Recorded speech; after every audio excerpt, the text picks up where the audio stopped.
welcome to the London Stock Exchange's Be Inspired series. I'm Julia Hoggett, the CEO of the London Stock Exchange, and in this series we get to talk to founders and CEOs of companies about the journey that they've been on, the challenges that they've faced, and their visions for the future. And today I'm utterly delighted to be joined and hosted in Octopus Energy's offices by Greg Jackson, who's the CEO and founder of Octopus Energy. Greg, lovely to see you. Thank you very much for having us here. Thank you so much for coming, and it's Pleasure. Really great to have you here. Yeah. So I love doing these things because I get to learn about the journeys that companies have been on.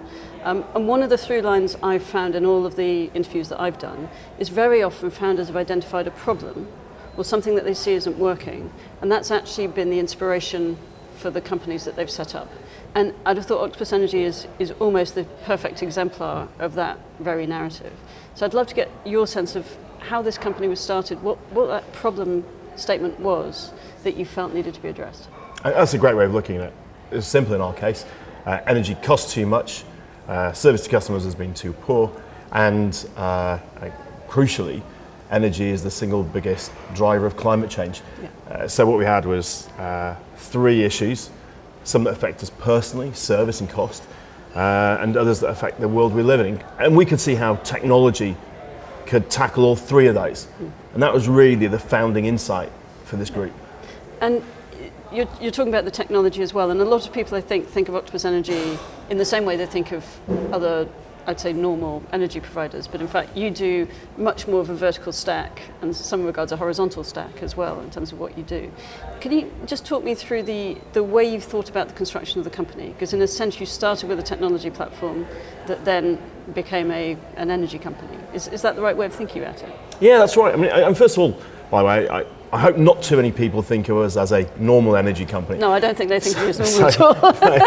And all the data says that, our absolute focus on service means that we've got a net promoter score that's between 20 and 45 points higher than anyone else in this sector, which is the biggest gap of any company in any sector. But you're right that, in the UK, we're famous as an energy provider, energy supplier. But the founding team came from technology. And a bit like the founding team from Uber didn't come from the cab industry. Yes. Not coming from energy meant that when we looked at the energy sector, we kind of thought about how you would do it starting from scratch, built entirely around technology. Yeah. And in fact, before we had the idea for Octopus Energy, we wondered whether we could build a technology platform that we would provide to energy companies globally. Yep. But when we spoke to them, they said, look, one of two things. Some energy companies said, we've been doing this for decades, we know what we're doing, thank you very much. Go away. Go away, yeah. Which is a great sign, because we'd worked in disrupted sectors before, and in every sector that's going to be disrupted, you hear that. I think the second thing we heard was some energy companies said, look, what you're saying sounds really interesting, but someone's got to do it first. Right. And we realised that we were going to have to do it first. You've got to prove it out. Yeah, so we simultaneously set out to build a technology platform, Kraken, and an energy company, Octopus, which would be the demo client. Yep. Today, that demo client, has got a revenue. It's huge. it's huge, right? So, in fact, it's the biggest power company in the UK. And I think the largest provider to households of energy by revenue. And so it's got so many metrics that say that we've definitely proven technology enables you to do it better. But also our technology platform, Kraken, that's in many ways less well known outside the sector, but is increasingly kind of recognised as being a sort of global leader in sort of cloud-based technology for utilities. Kraken now serves 55 million accounts globally, and is growing incredibly. I mean, 4 years ago that was a couple of million. Can we talk a little bit through what Kraken, what's the differentiator for what Kraken does in terms of how it's thinking about what that technology product is and how that ultimately translates into a differentiated service as a consequence of that? So energy was surprisingly far behind every other sector, so many other sectors in technology. Yeah. One leader in energy said to me, look, our sector thinks of a monthly meter reading as big data. And yet we live in a world in which data is becoming increasingly important. particularly in energy, particularly with the move to renewables. Yeah. And so Kraken really provides, first of all, a single data set for the entirety of a utility. Wow. So it records every phone call, it transcribes it, all available live forever. Every email, every text message, every WhatsApp. But it also has every meter reading. It has a forecast for every meter for the next 2 years, which gets updated every 4 hours. And that meter, that forecast is at the half-hourly level, or in some markets, the 5-minute level. Right. But it also stores every financial transaction, every forecast for every generating point, every solar panel, every wind turbine. And for example, if people got electric cars, it stores all the details about what model, what amount of electricity it can take on board at any moment in time, how much it can store, and then a forecast for when that car's going to next plug in and how much battery it'll need. Yep. And all of this and so much more. So it's a complete solution to run an energy company. It really is. Traditionally, utilities or grids would, in simple terms, wake up in the morning. Yep. And they know they've got a demand curve like that for the day. Yep. And all they do is turn power stations on and off to meet that demand. Yep. But in a renewable world, it's the exact opposite way around. You wake up in the morning, you look at the weather forecast, and you're going to have this electricity available. Yep. You want to shift demand. Yep. Because look, there's a huge barrier in the sort of traditional incumbent thinking in energy, which is renewables are intermittent. Yep. And there was a real desire to try and turn renewables from being a zigzag into a square wave. Yep. That's phenomenally expensive. Yep. You're far better off saying, before we worry about the gaps, let's make the most of the peaks. Yep.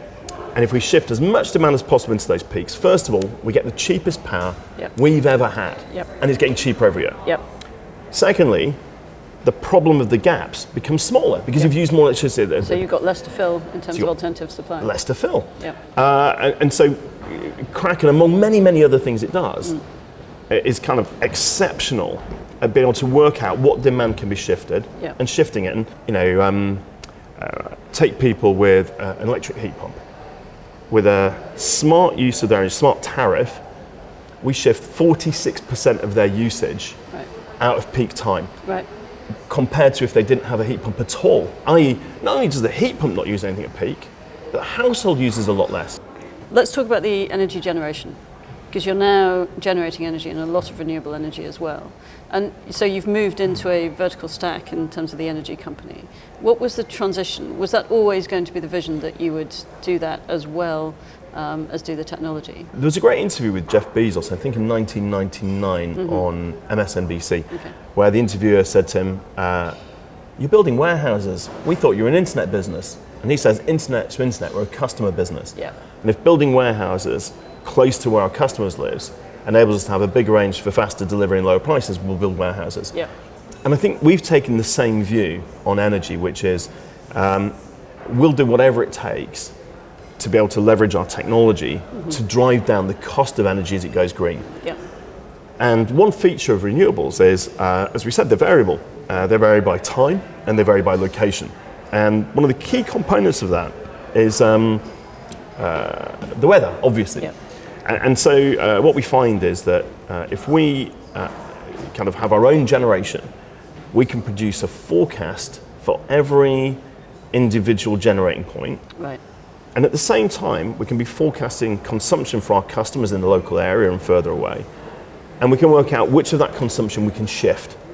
And so we can be trying to match up. You can see the full picture in the way you described before. Exactly. And I think it's really interesting. Like, utilities have traditionally been like financially really boring. In many ways, they're a cost-plus business. Yeah. And yet, under the hood, the price of electricity on the grid, an arbitrary grid in an arbitrary country, it varies from minus 1,000 of some currency unit to plus 20,000, right? And what we've been saying is, like, if we can use better data and better forecasting of both generation and better shiftability of consumption, we can essentially be buying at minus 1,000 and selling it somewhere higher than that. Yeah. And break that direct link between cost and price. Yep. And I think that's how we turn utilities from being, kind of financially, often seen as quite a sleepy sector, into one where actually we've got a huge opportunity to drive down the cost of the product and give consumers the benefit. Yep. The ability to use Kraken to drive down costs can help free up more money to invest in, for example, the infrastructure that's needed, without increasing bills or rates to customers. Yep. Not creating this sense of a binary trade-off, which is always the issue. Exactly. I mean, part of my background, I'm partly a technologist, but also partly an economist. And part of that economist thinking is like, where can you unlock Pareto improvements? I.e., you make some people better off without making others worse. Escape from zero-sum games. And technology is amazing for that. And that's really what we set out to do with Kraken, and which we deliver with Octopus. And I have to say, this sense of a company that is using technology to unlock the opportunity to enhance the way we use energy, improve the way we use energy, and help us get through the transition. We were talking earlier about electric vehicles. And so increasingly now, one of the vertical stacks that you have is the generation through all the way to the provision of the vehicle and the optimization of people's use of it.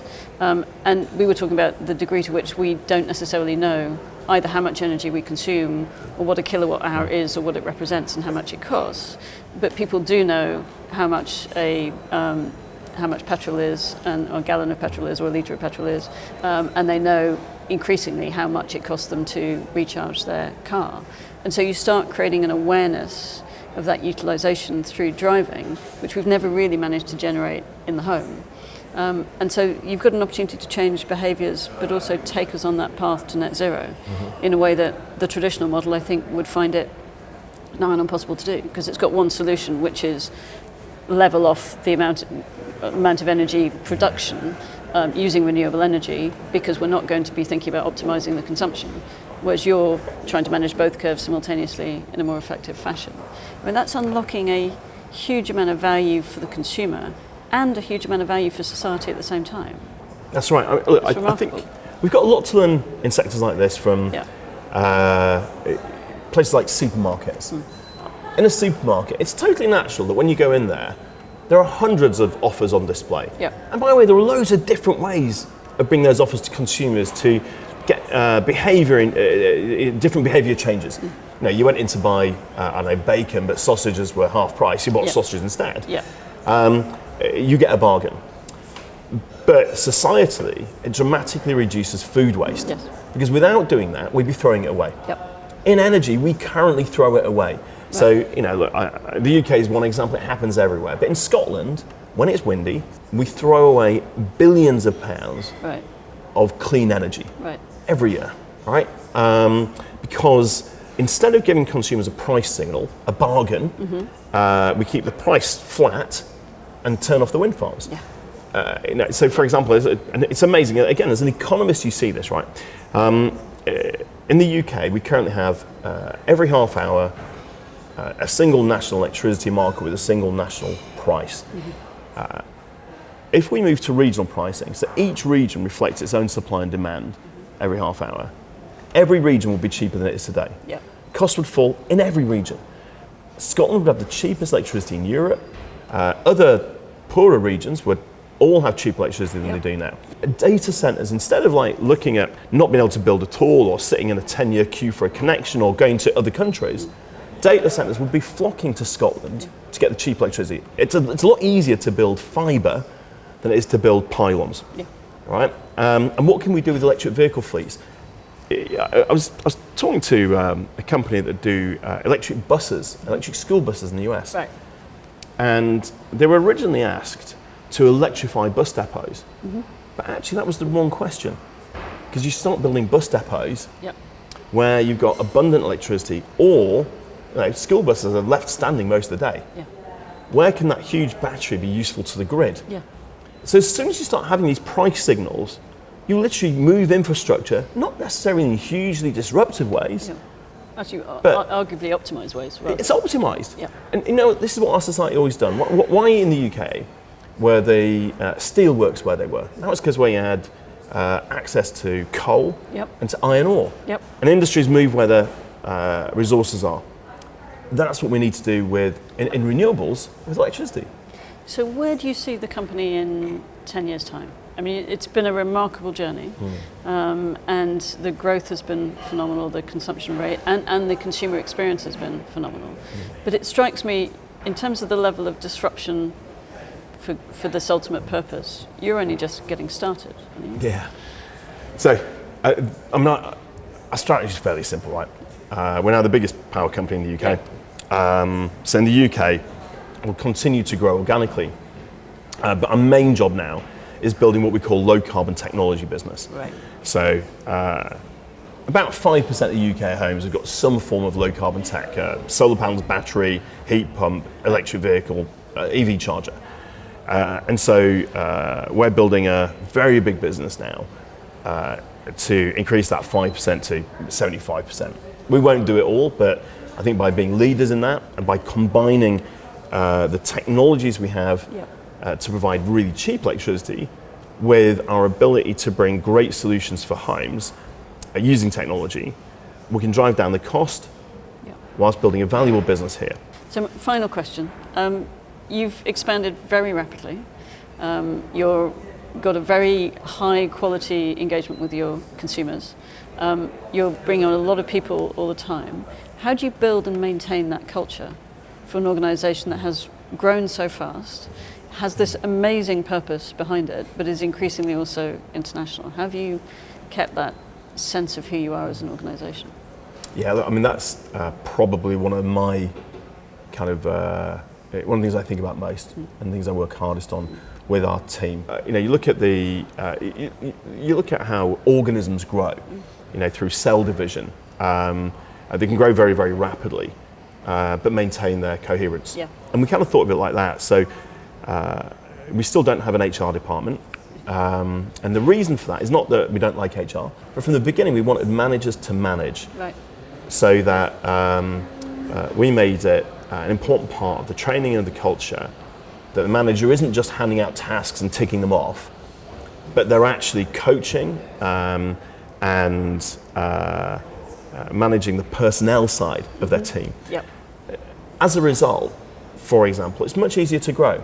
We call it freedom and responsibility, which is most people come to work to do a good job. Yep. I know 95% of people. In fact, it's really interesting. If you listen to people in the pub or whatever, around dinner tables, a lot of the time when they complain about work, what they're complaining about is that the company prevents them doing a good job. Yeah, it's the systems being put on them rather than the job they actually want to do. I've seen it myself, right? Yeah. I once had a job where this company kind of recruited people in their leadership, creativity, and their ability to work with others. And when you arrived, there was just this enormous list of processes, and suddenly all you were doing was being a sort of process robot. And once you become a process robot, there's a couple of issues. And one of them is that you stop caring because you can't make a difference. You've lost your connection to the purpose of why you're there. You lost your connection to the purpose, you've lost your agency. Yeah. So it's like you've got a lot of freedom to make decisions. Whether it be our teams that deal with customers, there's no scripts. Right. We just make sure they know all about energy, and we provide them with Kraken as an astonishing system that enables them to put their effort into helping a customer rather than becoming a human robot. Right. One of the bits of feedback I always get is like, even if we can't help someone's problem, and we really should, but the team, it's like it's a breath of fresh air compared to talking to anyone else because they know they're having a conversation with someone. As a result, we still learn and take responsibility as much as we did when there were 10 people in an office in West London. Well, thank you. This has been fascinating. I thought I knew a fair chunk about what you did, but actually just being able to talk through the specifics and the detail and realise how transformational what Octopus Energy and Kraken is doing. It's wonderful to see. We call this series Be Inspired, and I think you've summed it up and given us reason and purpose behind our title for this session. So thank you very much indeed. Honestly, thank you for actually, it was a really enjoyable discussion for me and the chance to talk about it. So good. Thank you. Thank you very much indeed.